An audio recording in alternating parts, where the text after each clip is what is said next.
Peggy 12. Trine 4, The Nightmare Prince, is the latest adventure of the illustrious, puzzle-solving and platform-climbing heroes of Trine. The adventures of Trine are known for their challenging puzzles, lush and wondrous landscapes, and, of course, the three heroes, Amadeus the Wizard, Pontius the Knight, and Zoya the Thief. With all their different abilities woven together, the trio make for a perfect band of heroes to face troublesome villains and save the day.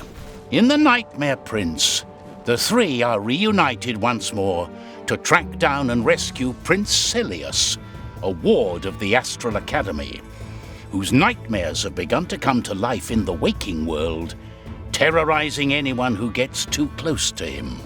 As you adventure in the world of Trine, you are able to play as any of the heroes, changing from one to another with a simple push of a button.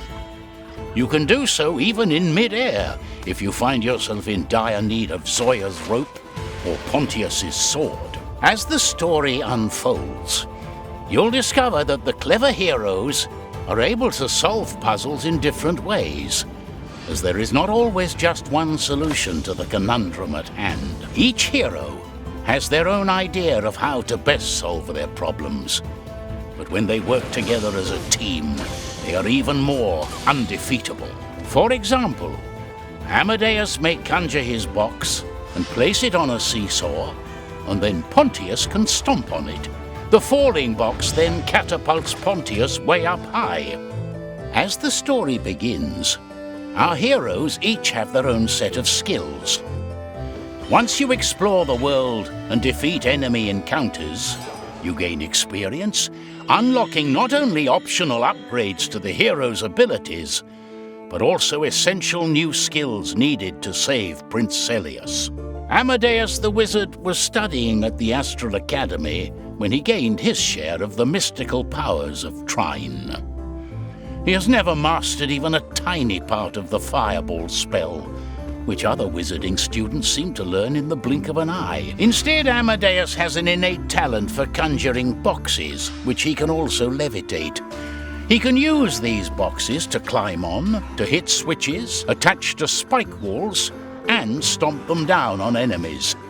Zoya can even attach her rope to Amadeus's box.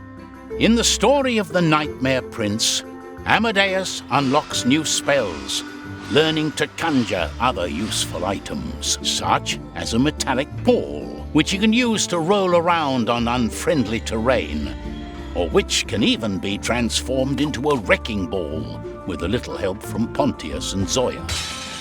And the plank, which Amadeus can rotate around and place in clever ways. Besides conjuring, Amadeus can also use the blink ability to cross large gaps or escape from villainous monsters. Pontius, on the other hand, is a brave and honorable knight, known for his skill with not only his sword, but also his shield, which he can use to deflect enemy attacks, redirect rays of light and flowing water, or even help his friends by letting them climb on it. The shield can even be used as a kind of parachute, allowing you to float gently across large gaps. Pontius can also stomp down with his full weight on seesaws, breakable platforms, and on his enemies. He can charge forward to tackle enemies, or break through walls with his knightly force. In this episode of our story, he can also summon the Dream Shield, a copy of his own shield which can be placed anywhere and will stay there as long as you want, which, as you can see, can be quite useful. Last but not least, we have Zoya, our cunning thief, although she detests the title and would prefer to be called an entrepreneur. She is known for her bow and arrow and her infinitely useful rope. She can use her rope to swing around quickly from place to place, climb to new heights, or pull objects around. While looking for the Nightmare Prince, Zoya can create rope bridges, which she and her friends can use to cross gaps or climb upwards. She gains new elemental arrows, with which she can not only attack her enemies, but also use to manipulate the environment.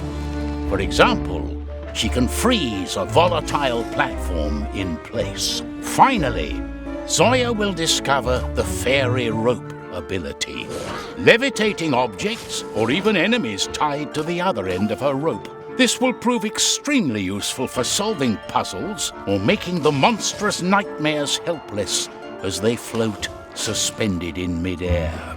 Here, the heroes kindly demonstrate a single puzzle in a quite overgrown abandoned garden. Zoya first uses her rope to drag the seesaw where she needs it. Then Amadeus conjures a box and places it on the seesaw. And finally, Pontius can stomp on the seesaw to fling himself up where he needs to be. Thank you, heroes. But the heroes face more than seesaws and inconveniently placed switches.